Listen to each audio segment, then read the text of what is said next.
তারেক সাহেব যুদ্ধের সামনে ছিল না, ট্যাঙ্কের সামনে ছিল না। মির্জা ফখরুল সাহেব ট্যাঙ্কের সামনে ছিল না। বিএনপির কোন লিডাররা ওই আন্দোলনের সময় ট্যাঙ্কের সামনে ছিল না, বুলেটের সামনে ছিল না। এমনকি আমি প্রশ্ন করতে চাই, জামাতের অনেক ভাইরা তো সামনে আসতে পারে না কৌশলের কারণে, সেটা ভিন্ন কথা, আসে নাই। শিবিরের একজন বড় লিডার দেখবেন না সামনে ছিল। আমাকে অন্য কোনো বড় বড় লিডার থেকে দেখবেন না যাদেরকে মানুষ চিনে, তারা রাস্তায় মিছিল দিয়েছে, স্লোগান দিয়েছে, দেখাতে পারবেন না আমাকে। জাতীয় কোনো লিডার ইসলামী আন্দোলনের বাহিরে জুলাই আগস্টের বিপ্লবে রাস্তায় ছিল, দেখাতে পারবেন না। রাস্তায় ছিলাম আমরা, বুলেটের সামনে ছিলাম আমরা, ট্যাঙ্কের সামনে ছিলাম আমরা। আল্লাহ না করুক, ধরে নেন যদি আন্দোলন সাকসেস নাই হইতো, সবাই শেখ হাসিনার কাছে গিয়ে বলতো আমরা তো ছিলাম না, আমরা তো অংশগ্রহণ করিনি, আমরা তো আপনাদের সাথেই ছিলাম।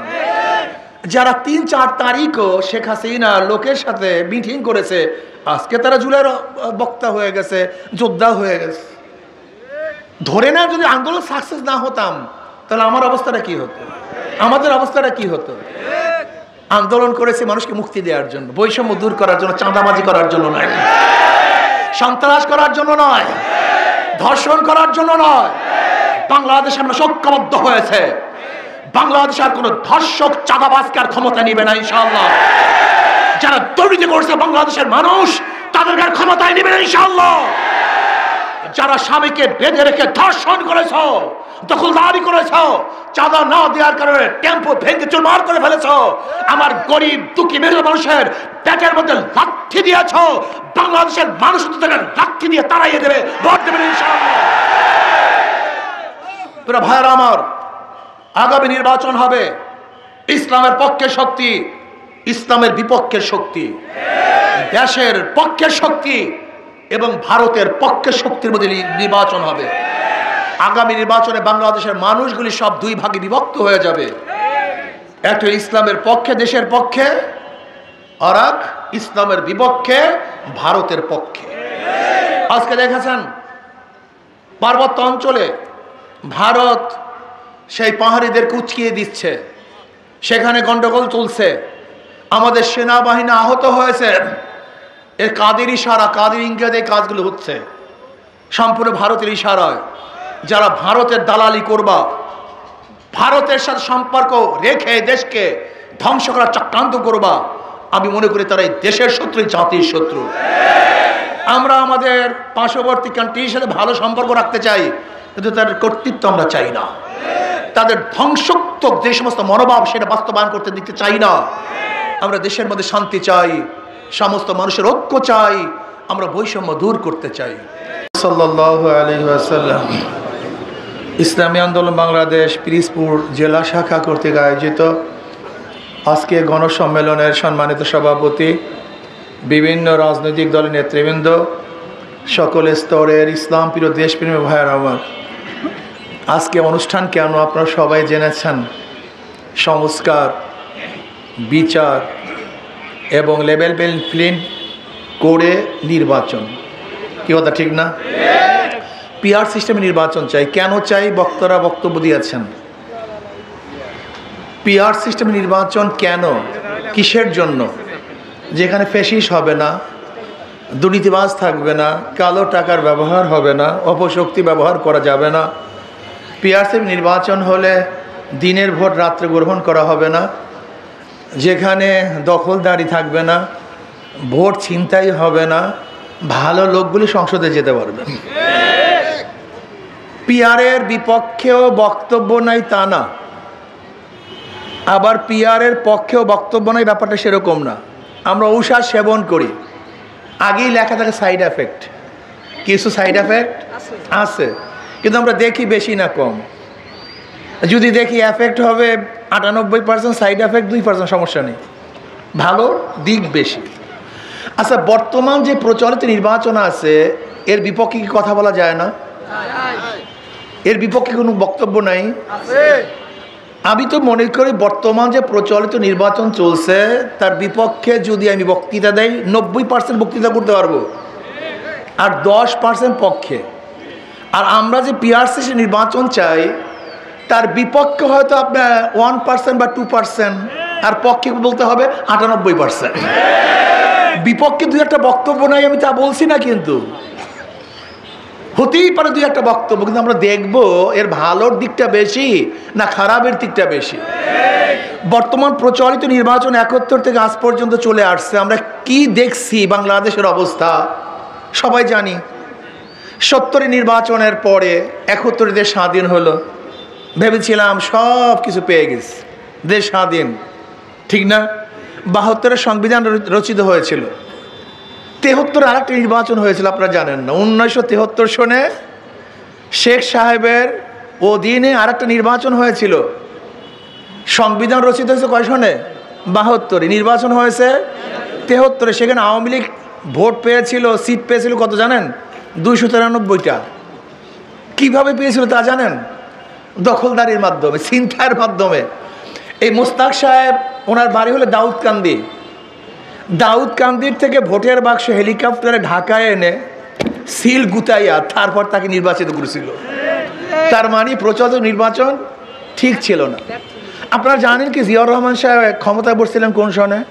আমরা অনেকেই জানি না, 99% মানুষ জানি না। উনি ক্ষমতায় বসছিলেন 75 সনে। কোন সনে? 75 সনে ক্ষমতায় বসার পর উনি নির্বাচন দিয়েছিলেন। জানেন সেই নির্বাচনের ডেটটা কোন সনে ছিল? 1989 সনে, 79 সনে নির্বাচন দিয়েছিলেন। ক্ষমতায় বসছেন 75-এ, নির্বাচন দিয়েছিলেন 79 সনে। কয় বছর পর? প্রায় 4-4.5 বছর পরে। আমি প্রশ্ন করতে চাই, যারা নির্বাচন করেন, সংবিধানে নির্বাচনের কথা বলেন, তা জিয়াউর রহমান সাহেব বসছেন ক্ষমতায় 75, নির্বাচন দিয়েছেন 79 সনে, তা মাঝখানে সংবিধান কোথায় ছিল? কথা বলেন না। সংবিধান কি জবাই দিয়া ফেলাইছিলেন নাকি বর্তমানে খায়া ফেলাইছিলেন? এই খায়া ফেলাইছেন আপনারা। এই প্রশ্ন কেউ তুলেন না। সেই নির্বাচনের পরে আবার 81 একটা নির্বাচন হয়েছিল। যখন জিয়াউর রহমান সাহেব মারা গেছেন, মারা যাওয়ার পরে 81 সনে একটা নির্বাচন হয়েছিল। ক্ষমতা গেছিলেন কে? সত্তার সাহেব। কিন্তু থাকতে পারেন নাই, এরশাদ সাহেব গেটি ধাক্কা দিয়ে বের করে দিয়েছেন, থাকতে পারেননি। 81 নির্বাচনের পরে আবারও নির্বাচন হয়েছিল 86 সনের। ওই যে শোনেন নাই, 86 সনের বেঈমান ওই তৎকালীন সময়ে এরশাদ সাহেবের সাথে কোয়ালিশন করে শেখ হাসিনা প্রথম নির্বাচন অংশগ্রহণ করে। আরও অনেক দল অংশগ্রহণ করছিল, সেদিকে যাব না আমি। এরপর আবার নির্বাচন হয়েছিল 1991 সনে। 1991 নির্বাচন হয়। এরপর আবার নির্বাচন হয়েছে 1991 সনে। সেখানে খালেদা জিয়া ক্ষমতায় বসলেন। ভেবেছিলাম এবার দেশ সুন্দর চলবে, কথা ঠিক না? কিন্তু 96-তে কি দেখলাম? 96 পর্যন্ত দুর্নীতিতে খালেদা জিয়া 3 বার বিশ্ব চ্যাম্পিয়ন হয়েছে। 1 বার 2 বার না, কয়বার? মাশাআল্লাহ, ঠিকই আছে, মাশাআল্লাহ। মাত্র 5 বছরের দুর্নীতিতে বিশ্ব চ্যাম্পিয়ন হয়েছে 3 বার। এরপর হয়েছে আরও 1 বার, শেখ হাসিনার জমানে আরও 1 বার। মোট এই 2 দলের ক্ষমতায় বিশ্ব চ্যাম্পিয়ন দেশ হয়েছে দুর্নীতিতে 5 বার। আপনারা জানেন 1996 সনে 8 নির্বাচন হয়েছিল 15 ফেব্রুয়ারি। কতই ফেব্রুয়ারি? ওই 15 ফেব্রুয়ারি নির্বাচনটা হয়েছিল 1973 সনে নির্বাচনের আদলে। যে 1973 সনে নির্বাচনে কাউকে নমিনেশন পেপার সাবমিট করতে দেওয়া হয় নাই, ভোট কেন্দ্রে যেতে দেওয়া হয়নি, একক নির্বাচন হয়েছে। ঠিক খালেদা জিয়ার আমলও একটা নির্বাচন হয়েছিল। উনি প্রাইম মিনিস্টার ছিল মাত্র 16 দিন।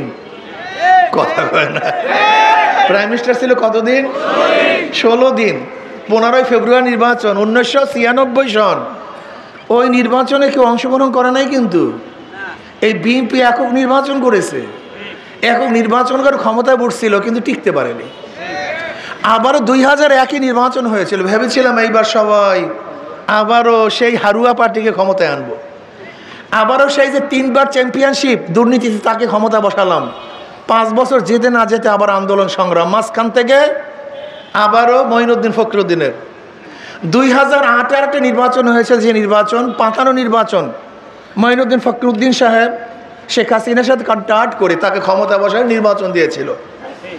এরপরে আবার নির্বাচন হয়েছিল 2014। এরপর নির্বাচন হয়েছে 2018। এরপর নির্বাচন হয়েছে 2024। বারবার নির্বাচন হয়েছে, কিন্তু বাংলাদেশের অবস্থাটা কি বলেন তো? এই প্রচলিত নির্বাচনে যদি শান্তি পেতাম, তা 2024 আন্দোলন করলাম কেন? আমি কথাটা বুঝতে পারি। তার মানে প্রচলিত নির্বাচনই একমাত্র সমস্ত সমস্যার সমাধান না, এটা জাতীয় কোনো ঐক্যমত্য নির্বাচন হয় না। পিয়ার্সের নির্বাচন সবচেয়ে দামি নির্বাচন। যাই হোক, এদিকে আমি যাব না, সময় একেবারে সংক্ষিপ্ত। বিএনপি জিয়াউর রহমান সাহেবের আদর্শ বিক্রি করে 81-তে সত্তার সাহেব নির্বাচিত হয়েছিলেন, থাকতে পারেননি। আদর্শ বিক্রি করে 91-তে নির্বাচিত হয়েছিলেন, টিকতে পারেননি। আদর্শ বিক্রি করে 2001-এও নির্বাচিত হয়েছিলেন, কিন্তু থাকতে পারেন নাই। আমার প্রশ্ন হলো, জিয়াউর রহমান সাহেবের আদর্শ বিক্রি করে বারবার তো ক্ষমতা আপনারা গিয়েছিলেন, জান না তা না, কিন্তু আপনারা কি করেছেন? কি প্রশ্ন আছে কি নেই? আজও সেই জিয়াউর রহমান আদর্শ নিয়ে আসছেন, আবারও সেই একই ঔষধ নিয়ে আসছেন, একই বড়ি খাওয়াবেন, শ্রীপুরের বড়ি আবারও নিয়ে আসছেন। খেয়েছে তো শ্রীপুরের বড়ি বারবার, এই আদর্শ তো বারবার শুনছি। কিন্তু আমরা কি দেখলাম? ক্ষমতা যাওয়ার আগেই বাংলাদেশের যে অবস্থা করছেন আপনারা, 12টা বাজায় দিয়েছেন। তজুমুদ্দিনে চাঁদা না দেওয়ার কারণে স্বামীকে বেঁধে রেখে বিএনপির লোকজন স্ত্রীকে ধর্ষণ করছে। মিথ্যা বলতেছি, কথা ঠিক না? হ্যাঁ, মিথ্যাই তো বলছি। কেন ওনারা স্লোগান কি দেয়? মিথ্যা কয়, নেশা খায়, পীর সাহেব চরম। কি কথা ঠিক না? আমি প্রশ্ন করতেছি, একটা মিথ্যা বলছি স্টেজে বসে, স্টেজে দাঁড়িয়ে, প্রমাণ দাও। যেখানে চরমতে আসার কারণে হাজারো নেশাগ্রস্ত মানুষ নেশা ছেড়ে দেয়, আর তাদেরকে নেশাগ্রস্ত মনে করতেছে। এটা আশ্চর্য আর কিছু নেই। মানুষ যে যেরকম, আল মারউ ইয়াকিসু আলা নাফসি, প্রত্যেকটা মানুষ নিজেকে অন্যের মতোই ধারণা করে, নিজেকে নিজের মতোই অন্যকে ধারণা করে। চোর আর একজনকে চোর মনে করে, ডাকাত আর একজনকে ডাকাত মনে করে, নেশাগ্রস্ত মানুষ আর একজনকে নেশাগ্রস্তই মনে করে, মিথ্যুক আর একজনকে মিথ্যুকই মনে করে। কথা ঠিক না? বগুড়াতে জিয়াউর রহমান সাহেবের জন্মস্থান, গাবতলীতে ওনার জন্মস্থান। ওনার জন্মস্থান বগুড়ার গাবতলীতে। সেই বগুড়ায় এক মেয়েকে প্রস্তাব দিয়েছে বিএনপির এক লোক, মেয়ে বিবাহ করবে, বাবাই রাজি হয়নি। এই রাজি না হওয়ার কারণে মেয়ের সামনে বাবাকে হত্যা করছে। বিএনপির অফিস দিছে ভাড়া, 1 বছর পর ভাড়া চাইতে গেছে, ভাই টাকা দেন। ভাড়া চাইতে আসলি কেন? এর জন্য তাকে হত্যা করছে। এই সাংবাদিকরা বস্তুনিষ্ঠ সংবাদ পরিবেশন করছে, এর জন্য গাজীপুরে ইট দিয়ে মাথাকে থেতলিয়ে দিয়েছে। আপনারা দেখেছেন বিএনপির চাঁদাবাজি নিয়ে একজন ব্যক্তিকে ওপেনে সবার সামনে পাথর দিয়ে হত্যা করেছে। মিথ্যা বলতেছে, কথা ঠিক না? সবই তো মিথ্যা বলতেছে। এক যুবক চাঁদা না দেওয়ার কারণে মার সামনে থেকে যুবককে তুলে এনে হত্যা করছে। আপনারা দেখেছেন সেই আয়নাঘর তৈরি করেছে, সাংবাদিকরা দেখেছেন এবং লিখেছেন, এবং পত্রিকায় এসছে, টেলিভিশনে এসছে। ছাত্রদলের লোক টর্চার সেল করছে, যদি কেউ চাঁদা না দেয় টর্চার সেলে টর্চার করা হয়। হাজারো জায়গায় চাঁদা না দেওয়ার কারণে কয়েকদিন আগে দেখছেন, 3-4 দিন আগে ফরিদপুরে টেম্পুগুলিকে ভেঙে চুরমার করে ফেলেছে, চাঁদা না দেওয়ার কারণে। সব জায়গায় দখলদারি করতেছে। এর জন্য কি আন্দোলন করেছিলাম? বলতে পারো আপনার এত ব্যথা কেন? আমারই ব্যথা। তাহলে কেন? তারেক সাহেব যুদ্ধের সামনে ছিল না, ট্যাঙ্কের সামনে ছিল না। মির্জা ফখরুল সাহেব ট্যাঙ্কের সামনে ছিল না। বিএনপির কোন লিডাররা ওই আন্দোলনের সময় ট্যাঙ্কের সামনে ছিল না, বুলেটের সামনে ছিল না। এমনকি আমি প্রশ্ন করতে চাই, জামাতের অনেক ভাইরা তো সামনে আসতে পারে না কৌশলের কারণে, সেটা ভিন্ন কথা, আসে নাই। শিবিরের একজন বড় লিডার দেখবেন না সামনে ছিল। আমাকে অন্য কোনো বড় লিডারদেরকে দেখবেন না যাদেরকে মানুষ চিনে, তারা রাস্তায় মিছিল দিয়েছে, স্লোগান দিয়েছে, দেখাতে পারবেন না আমাকে। জাতীয় কোনো লিডার ইসলামী আন্দোলনের বাহিরে জুলাই আগস্টের বিপ্লবে রাস্তায় ছিল, দেখাতে পারবেন না। রাস্তায় ছিলাম আমরা, বুলেটের সামনে ছিলাম আমরা, ট্যাঙ্কের সামনে ছিলাম আমরা। আল্লাহ না করুক, ধরে নেন যদি আন্দোলন সাকসেস নাই হইতো, সবাই শেখ হাসিনার কাছে গিয়ে বলতো আমরা তো ছিলাম না, আমরা তো অংশগ্রহণ করিনি, আমরা তো আপনাদের সাথেই ছিলাম। যারা 3-4 তারিখও শেখ হাসিনা লোকের সাথে মিটিং করেছে, আজকে তারা জুলাইয়ের বক্তা হয়ে গেছে, যোদ্ধা হয়ে গেছে। ধরে না যদি আন্দোলন সাকসেস না হতাম তাহলে আমার অবস্থাটা কি হতো, আমাদের অবস্থাটা কি হতো? আন্দোলন করেছে মানুষকে মুক্তি দেওয়ার জন্য, বৈষম্য দূর করার জন্য, চাঁদাবাজি করার জন্য নয়, সন্ত্রাস করার জন্য নয়, ধর্ষণ করার জন্য নয়। বাংলাদেশ আমরা ঐক্যবদ্ধ হয়েছে, বাংলাদেশ আর কোনো ধর্ষক চাঁদাবাজকে আর ক্ষমতা নিবে না ইনশাআল্লাহ।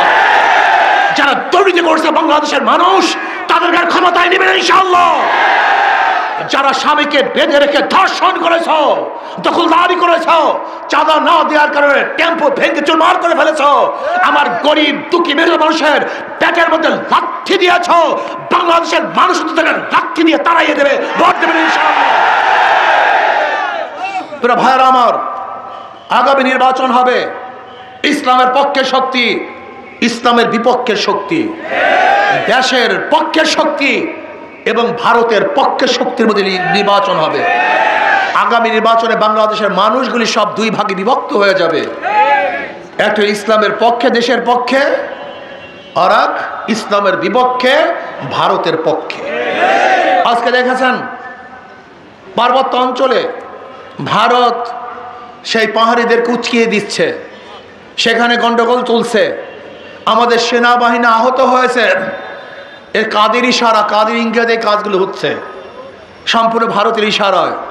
যারা ভারতের দালালি করবা, ভারতের সাথে সম্পর্ক রেখে দেশকে ধ্বংস করার চক্রান্ত করবা, আমি মনে করি তারা এই দেশের শত্রু, জাতির শত্রু। আমরা আমাদের পার্শ্ববর্তী কান্ট্রির সাথে ভালো সম্পর্ক রাখতে চাই, কিন্তু তাদের কর্তৃত্ব আমরা চাই না, তাদের ধ্বংসাত্মক যে সমস্ত মনোভাব সেটা বাস্তবায়ন করতে দিতে চাই না। আমরা দেশের মধ্যে শান্তি চাই, সমস্ত মানুষের ঐক্য চাই, আমরা বৈষম্য দূর করতে চাই। আসুন আমরা সবাই ঐক্যবদ্ধভাবে নির্বাচন করব। ওদের এদিকে খেয়াল দেয়, ওদের মার্কার মধ্যে গ্যাঞ্জাম আছে। যারা নৌকা নিয়ে নির্বাচন করে নিজেরা নৌকা চালাতে পারে না, যারা ধানের শেষে নির্বাচন করে নিজেরা ধান কাটতে পারে না, যারা নাঙ্গল নিয়ে নির্বাচন করে নিজেরা নাঙ্গল বইতে পারে না। সব প্রতীকগুলি গরিবদের, নৌকা চালায় গরিবরা, ধান কাটে গরিবরা, নাঙ্গল বয়, কিন্তু যারা নির্বাচন করে একটাও গরিব না। প্রতীক গরিবদের, কিন্তু যারা নির্বাচন করে একজনও গরিব না, নিজেরা চালাতেও মানে ধোকাবাজি সব জায়গায়। কিন্তু হাত পাখা এমন একটা প্রতীক, যে নির্বাচন করে সেও ঘুরাতে পারে, যারা সমর্থন করে তারাও ঘুরাতে পারে, কথা ঠিক না? হাত পাকা প্রয়োজন বড় লোকদের, হাত পাকা প্রয়োজন গরিবদের, হাত পাকা চালাতে পারে পুরুষরা, হাত পাকা চালাতে পারে মহিলারা।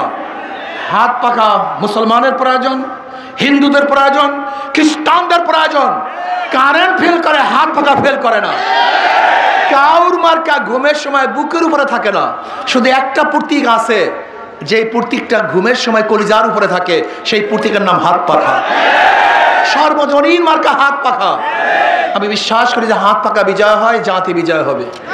যদি হাত পাকা বিজয় হয়, এই গোটা মানুষ মানবতা বিজয় হবে। সব মার্কা দেখা শেষ, আসতে কয় সবাই গলা শুকিয়ে গেছে। সব মার্কা দেখা শেষ, সব মার্কা দেখা শেষ। হাত পাখার বাংলাদেশ ইনশাআল্লাহ আগামী নির্বাচন ঐক্যবদ্ধভাবে যেখানে যে বাক্স দেওয়া হবে ইসলামের পক্ষে ইনশাআল্লাহ আমরা ভোট দেব এবং ইসলামের বিপক্ষের শক্তিকে প্রতিরোধ করব ইনশাআল্লাহ। আর একটা কথা আপনারা লিখে রাখেন, সাংবাদিকরা লিখে রাখেন, যেই যেই জায়গায় ইসলামের পক্ষে শক্তিশালী ক্যান্ডিডেট থাকবে প্রত্যেক জায়গায় ইনশাআল্লাহ ইসলামের বিপক্ষের ক্যান্ডিডেট হারবেই হারবে, হারবেই হারবে ইনশাআল্লাহ। আল্লাহ আমাদের সবাইকে কবুল করে নেন। হ্যাঁ, আমাদের খালির থেকে কাউখালী মানে পিসপুর বান্ডারিয়া নেসারাবাদ কাউখালীর থেকে ইনশাআল্লাহ নির্বাচন করবে আমাদের হযরত মাওলানা, আপনাদের পরিচিত মুখ হযরত মাওলানা আবুল কালাম সাহেব। আল্লাহ আমাদের সবাইকে কবুল করে নেন। আল্লাহুম্মা আমিন।